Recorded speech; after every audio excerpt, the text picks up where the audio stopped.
ग्रह के सबसे ऊंचे क्षेत्र में एक एयरबस 1819 32,000 फीट की ऊंचाई पर मंडरा रहा था।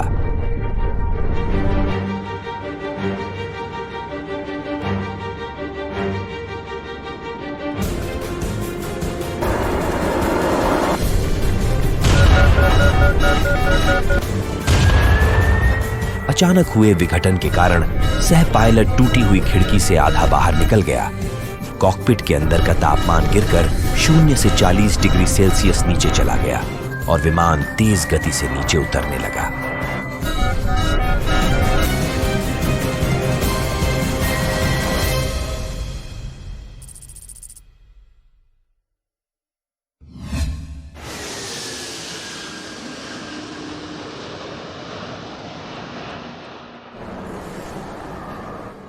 चौदह मई 2018 को पीपुल्स रिपब्लिक ऑफ चाइना के चोंगकिंग में चोंगकिंग जांग बे अंतर्राष्ट्रीय हवाई अड्डे पर व्यस्त चीनी शहर चोंगक्विंग में सुबह का समय था।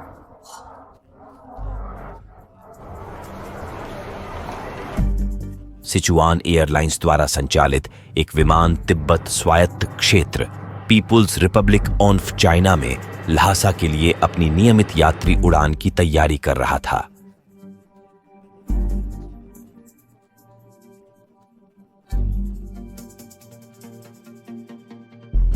जहाज पर 119 यात्रियों और 9 चालक दल के सदस्यों सहित कुल लोगों की संख्या 128 थी।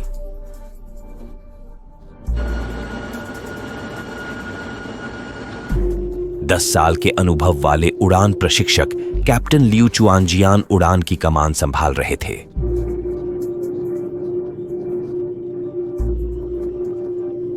दूसरे कमांड में लियांग पेंग थे और पहले अधिकारी शू रुईचेन थे। एयरबस A319-133 की पहली उड़ान 11 जुलाई 2011 को हुई थी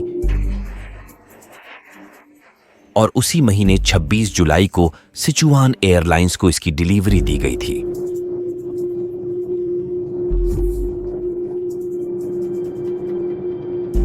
विमान ने 12,920 चक्करों में 19,912 उड़ान घंटों की उड़ान भरी थी। विमान ने अपने गंतव्य ल्हासा के लिए उड़ान भरी।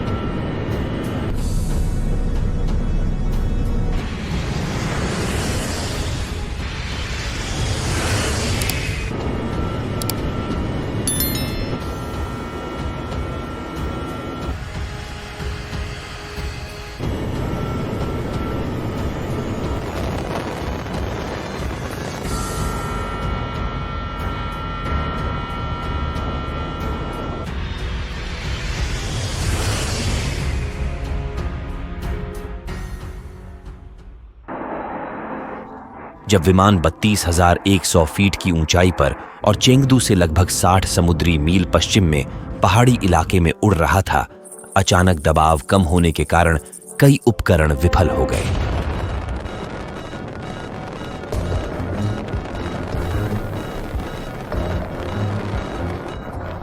पहला अधिकारी टूटी खिड़की से आधा बाहर आ गया और कॉकपिट में सामान तैरने लगा।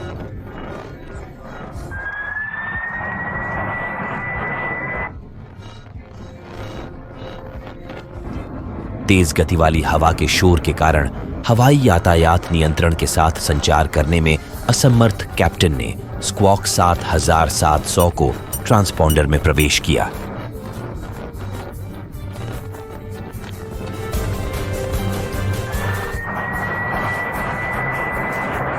स्क्वॉक कोड एक 4 अंकीय कोड है जो एटीसी द्वारा संचार उद्देश्यों के लिए सभी विमानों को दिया जाता है। अलग अलग स्थितियों के लिए अलग अलग कोड होते हैं। उदाहरण के लिए, यदि ट्रांसपॉन्डर में 7500 दर्ज किया गया है तो इसका मतलब है कि विमान का अपहरण कर लिया गया है। जब 7600 दर्ज किया जाता है तो इसका मतलब है कि विमान ने रेडियो संचार खो दिया है। इसी तरह स्क्वॉक 7700 का उपयोग सामान्य आपात स्थिति के लिए किया जाता है, जो हवाई यातायात नियंत्रक को विमान की स्थिति के बारे में सचेत करता है।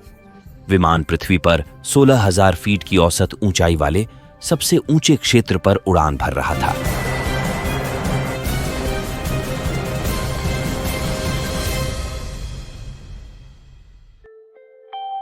यह क्षेत्र उड़ान के लिए बेहद खतरनाक है। ऊंचे ऊंचे पहाड़ों, गहरी घाटियों, भीषण उथल पुथल और 200 मील प्रति घंटे तक की तेज रफ्तार वाली हवाओं के कारण तिब्बत को दुनिया की छत भी कहा जाता है।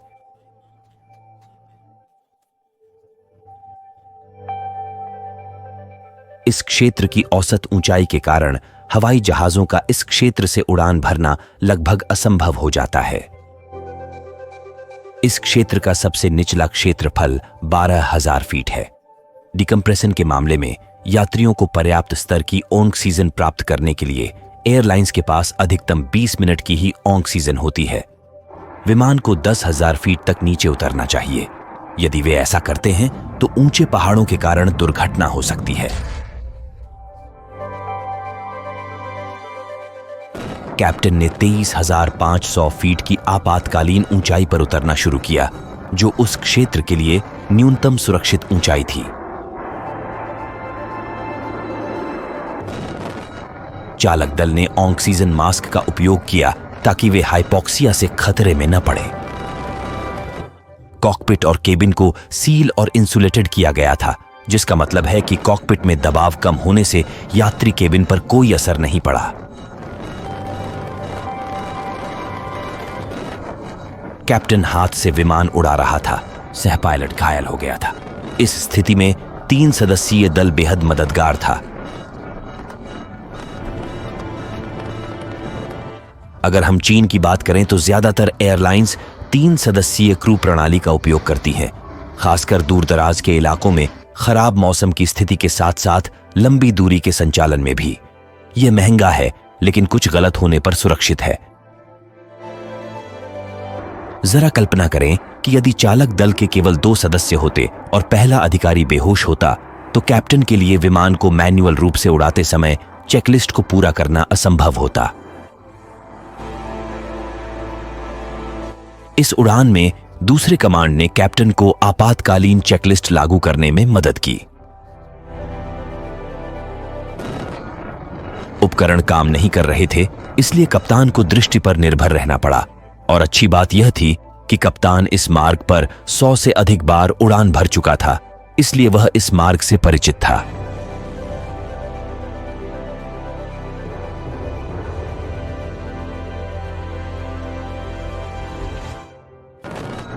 कैप्टन ने गति कम की और नीचे उतरने लगा।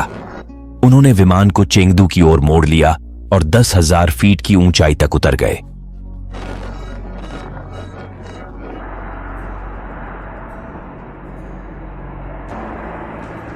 पहाड़ों से साफ होने के तुरंत बाद विमान 10,000 फीट की ऊंचाई पर था, इसलिए कैप्टन को ऑक्सीजन स्तर के बारे में सोचने की जरूरत नहीं है।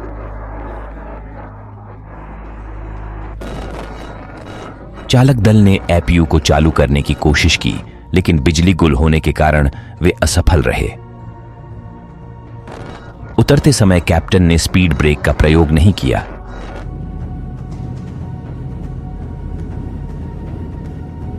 इस स्थिति की कल्पना करें जहां कार की गति लगभग 100 किलोमीटर प्रति घंटा है। फिर पायलटों की स्थिति की कल्पना करें जहां हवाई जहाज की गति इस कार की गति से लगभग दोगुनी है। साथ ही उन्हें यात्रियों का जोखिम भी उठाना पड़ता है। वे अभी अभी जमी हुई ठंड से नीचे आए हैं और उनके बगल में कोई व्यक्ति घायल हो गया है। रनवे 2 के बाईं ओर का ILS सेवा से बाहर था, इसलिए चालक दल ने एटीसी को सूचित किया कि वे रनवे 2 पर दाईं ओर उतरने जा रहे थे। यहां तक कि विमान अधिकतम लैंडिंग भार को पार कर रहा था। यह रनवे 2 पर ठीक 156 नॉट पर छूकर रुक गया।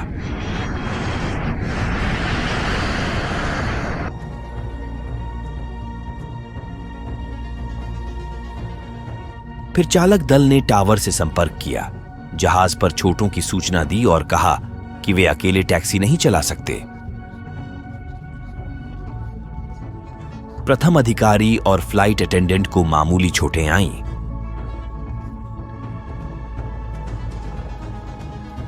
अंतिम जांच रिपोर्ट में बताया गया कि इस घटना का सबसे संभावित कारण यह था कि दाहिने हाथ की विंडशील्ड की सील क्षतिग्रस्त हो गई थी, जिससे बाहरी जल वाष्प बिजली आपूर्ति तार के इंसुलेटर में प्रवेश कर गया था, जिससे आर्द्र वातावरण में निरंतर आर्क डिस्चार्ज होता है। चाप के कारण उत्पन्न उच्च तापमान ने डबल डेक ग्लास को और अधिक तोड़ दिया, जिसके परिणाम स्वरूप कॉकपिट के अंदर और बाहर दबाव में अंतर हो गया, जिसके कारण अंततः विंडशील्ड धड़ से अलग हो गई। दोनों कप्तानों ने बताया कि केबिन का दबाव कम होने के बाद उन्होंने अपने शरीर में पानी नहीं भरा। पहले अधिकारी ने कॉकपिट में उपकरण पैनल जैसी कठोर वस्तुओं से टकराने के बाद अपने बाएं हाथ में दर्द की सूचना दी। बाद में अस्पताल में उनके बाएं हाथ की त्वचा में चोट का पता चला।